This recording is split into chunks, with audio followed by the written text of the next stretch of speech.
Pemirsa, saat ini saya sudah berada di Fresh Farm, di mana ini adalah kebun aquaponik yang merupakan kebun gabungan dari sayuran dan juga kebun ikan dengan sistem resirkulasi. Dan menariknya pemirsa bahwa kebun ini juga dikelola oleh kaum milenial. Dan kita akan menanyakan mengapa sih kaum milenial ini yang dijadikan atau yang dipilih oleh pengelola di tempat ini sebagai yang bekerja di tempat ini. Dan sekarang saya sudah bersama dengan pengelola kebun ini dengan Mas Ipang. Selamat pagi Mas Ipang. Selamat pagi Mbak. Gimana kabarnya nih Mas? Baik, salam Baik. sehat. Sehat ya. Nah Mas Ipang nih, saya mau nanya kenapa sih Mas Ipang memilih anak milenial untuk bekerja di tempat ini nih Mas? Jadi sebenarnya alasannya bukan masalah milenial atau enggak. Ini masalahnya pandemi, kita harus mencari jalan keluar yang produktif. Saya backgroundnya adalah industri kreatif dan pariwisata, cuman kan sekarang pariwisata sama industri kreatif kan lagi turun.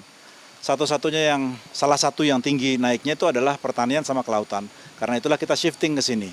Nah, ini namanya sistemnya tadi RAS, Recirculation Aquaculture System. Ini adalah modern farming. Kenapa anak muda? Karena kita mau mengajak anak-anak muda, anak-anak milenial untuk masuk ke pertanian. Bahwa pertanian itu harus kita rubah mindset mereka. Ini bukan old school. Pertanian itu sesuatu yang asik, yang menyenangkan. Kelautan, budidaya itu sesuatu yang challenging. Nah, ini yang memang mau kita ajak kepada teman-teman yang muda di sini. Di sini pun juga ada banyak, ada 19-an orang di sini, itu backgroundnya beda-beda. Ada yang dari ekonomi UI, ada yang dari ITB, tapi ITB-nya jurusannya rekayasa pertanian, ada yang dari sekolah tinggi perikanan. Jadi memang beda-beda tergantung sama kebutuhan dan tugas dan tanggung jawab mereka yang ada di sini. Kira-kira. Oh, pas di sini. Oke, selamat selamat pagi Mas Kefas. Pagi Mbak. Oke, gimana kabarnya nih Mas? Baik, baik. Oke, Mas Kefas sudah berapa lama sih Mas kerja di sini Mas? Sampai sekarang udah jalan 4 bulan sih. 4 bulan. Iya. Nah, selama 4 bulan di sini, kesannya Mas Kefas gimana nih bekerja dengan anak-anak milenial kebanyakan di sini?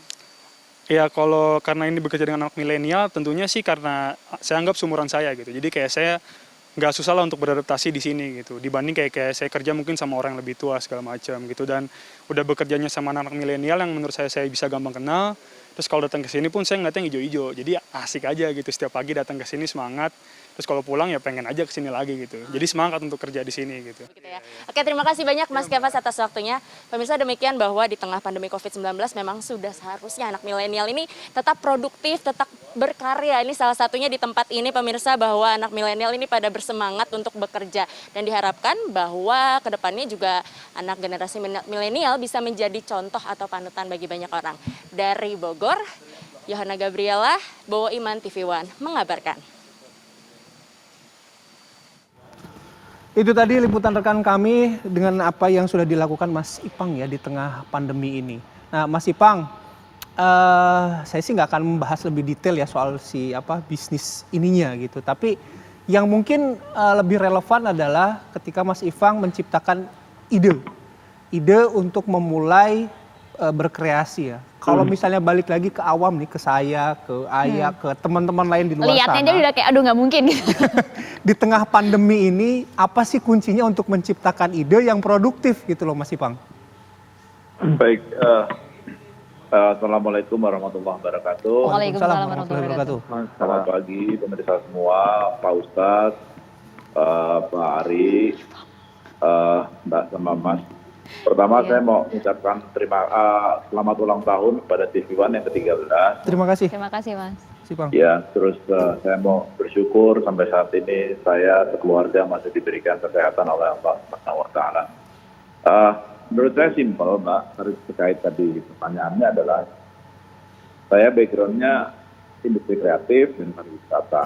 Nah, pada waktu mulai masa pandemi, saya melihat bahwa data BPS memang menunjukkan pariwisata sama industri kreatif itu turunnya lumayan signifikan ya. Nah, di situ saya melihat pertanian, kelautan, makanan lah ya, itu yang paling bagus ya, 14,6% dari data BPS. Otomatis saya langsung shifting.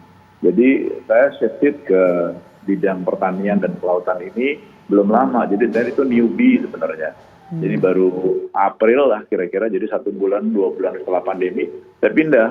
Saya shifting, saya kenal sama kawan-kawan, akhirnya kita mulai merintis budini yang agrikultur, tapi saya juga sekarang masuk ke lautan ya, fisheries. budidaya lebih tepatnya. Nah, ada lobster, kita urusin ikan juga, kita masuk ke beberapa hal termasuk tradingnya. Nah, kuncinya adalah bagi saya kita harus menerima seperti yang tadi Ustaz Ari bilang, kita harus menerima keadaan pandemi ini.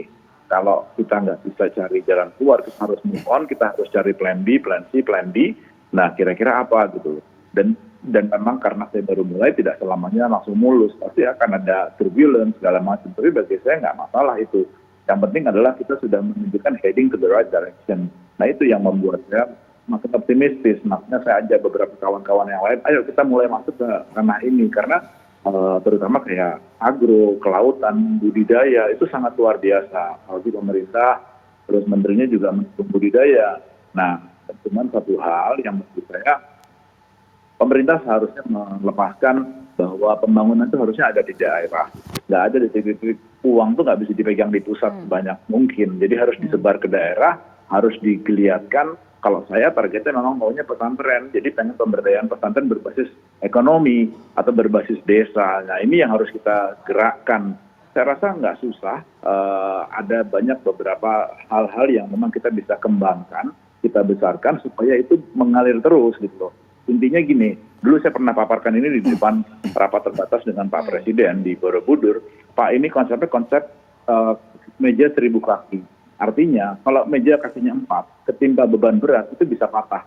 Tapi kalau kakinya 1000, kita akan kuat. Artinya 1000 itu bisa dibayangkan kalau dari dulu desa diperkuat, dari dulu pesantren diperkuat. Manakala ada pandemi seperti ini, itu impact-nya, dampaknya tidak akan sebesar ini. Karena masing-masing desa, masing-masing pesantren sudah bisa mandiri.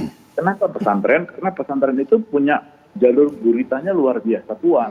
Alumninya, begitu pun juga dengan desa. Diperkuat berbasis industri, diperkuat berbasis ekonomi. Nah, itu sangat luar biasa. Berharap pariwisata zaman sekarang susah. Tapi kalau berharap sama hal-hal yang lain, itu sangat bisa. Pariwisata digabungkan dengan agro, sangat bisa menjadi agrowisata. Industrinya juga sama, jadi macam-macam. Baik. Nah, Mas Ipang, gini, Mas Ipang pasti udah punya pengalaman di industri kreatif. Kemudian akses ke beberapa teman juga pasti ada, modal mungkin ada. Nah, untuk mereka-mereka nih Mas Ipang, yang mungkin sudah mendengar Mas Ipang penjelasannya pagi hari ini, ingin memulai hal yang kreatif, yang serupa, tapi keistimewaan atau privilege yang dimiliki tidak seluas apa yang Mas Ipang punya gitu. Nah, mulainya dari mana ya kira-kira enaknya ya Mas Ipang ya? Oke, kalau menurut saya paling gampang cari info dulu. Kira-kira interestnya mereka di mana.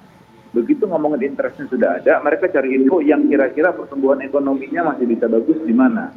Kira-kira, oke, ini bakalan bisa ya kita budidaya apa gitu ya. Atau misalnya budidaya kan bisa macam-macam, ada pertanian, perkebunan. Paling tidak belajar dulu. Setelah belajar, mereka ikut kelas. Kemudian cari bidang yang memang interestnya di bidang mana. Terus mulai dari kecil-kecil, bisa dari rumah, bisa dari mana. Nah, nanti itu dari itu saya rasa akan sangat bisa berkembang gitu loh. Memang semua pasti tidak harus dari besar, tak akan pernah mungkin jalan dari besar. Beberapa teman-teman yang sekarang, apalagi milenial itu otaknya banyak banget perkembangannya, base-nya base digital. Milenial itu bisa dengan mudah sekali mereka dropshipping, jadi dropship dari mana-mana. Anak saya jualan, ambil barangnya di Cina, jualannya di Amerika, dapat duit juga gitu loh. Jadi sangat banyak ya opportunity-nya, dan mereka sangat bisa untuk masuk ke titik-titik yang memang saya paling tidak pernah lumayan berumur, jadi bisa masuk ke hal-hal yang memang tidak diduga-duga. Jadi ya harus mengerti permasalahannya apa, interestnya maunya bagaimana, mulai dari situ. Setelah itu baru kita ngomong, mungkin cari teman-temannya, lo mau modalin gue nggak gini. Karena saya juga merasakan hal yang sama. Sekali lagi saya newbie loh di bidang ini. Oke, baik. Nanti kita lanjut lagi ya ngobrolnya dengan narasumber-narasumber kami. Tapi kami jeda terlebih dahulu. Apa kabar Indonesia Pagi? Akan kembali sesaat lagi.